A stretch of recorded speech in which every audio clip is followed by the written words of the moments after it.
tem uma questão, e assim, no meu primeiro ponto de fala, eu levantei uma questão que tem no movimento espírita, né, o espiritismo sem espírito, e aqui uma outra questão que talvez seja polêmica, que é assim um excesso que eu chamo de cristolatria que há no movimento espírita, e isso me eu acho que foi um entendimento equivocado a partir do capítulo, desde aquela questão quando ele pede um modelo que fosse perfeito de virtude no livro do Espírito, aí tem a resposta, né? Vede Jesus. E lá no Evangelho segundo o Espiritismo, naquele capítulo Consolador Prometido,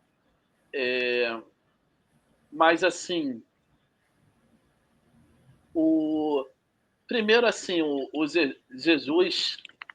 Jesus histórico já é um conceito que é estudado, já vem sendo pesquisado na historiografia, né? Há dentro da academia esse estudo, né, do cristianismo através com auxílio de outras ciências, né, da arqueologia, antropologia, história.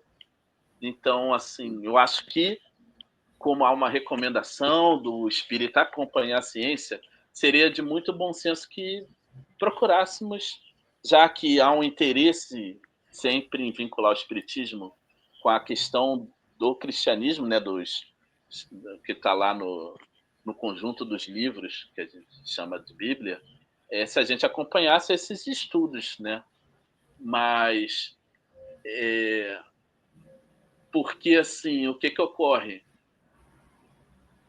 Esse excesso de livros partindo dos livros bíblicos, eu não vejo como seria uma necessidade teórica para o espiritismo, porque a gente tem uma teoria espírita que foi construída, aonde tem os princípios fundamentais.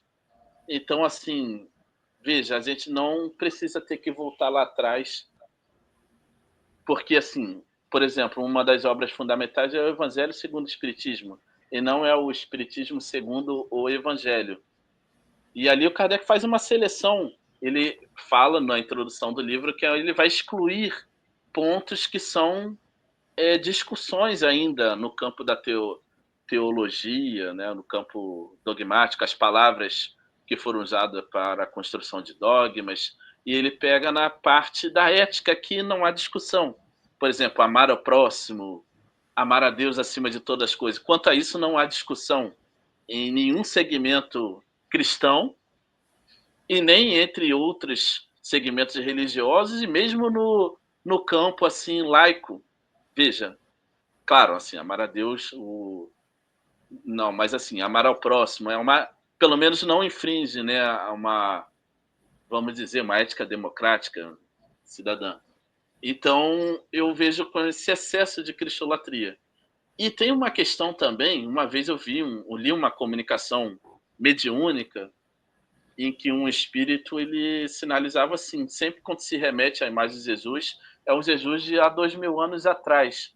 Então, nas atividades de evangelização, seja na questão artística, de encenações de peça ou leitura de textos, há aquela questão de representar os apóstolos, Jesus como aquela manta, como a roupa de há 2000 anos atrás. Isso, para a Uhum. realidade do jovem de hoje em dia, já é uma coisa datada.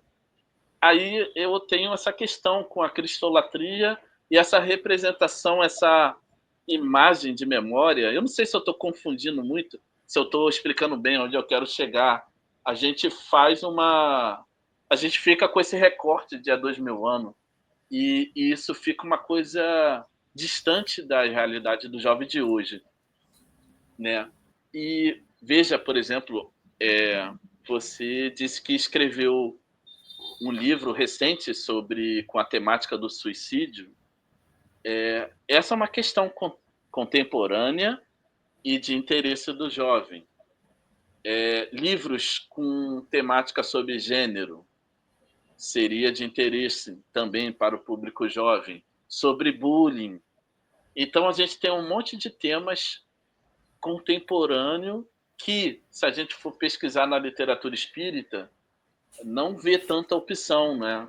Então há uma repetição de uma moral, de comentários de livros evangélicos que acaba ficando sempre mais do mesmo. Um Mas viu, autor Paulo, determinado, quando um isso autor que é relaciona muito lido, a isso que que é você está muito lido no falando, movimento espírita, tem muito livro, mas assim, veja, um autor espiritual, né, que ele assina. Aí você pega assim 10 livros comentando sobre a mesma coisa.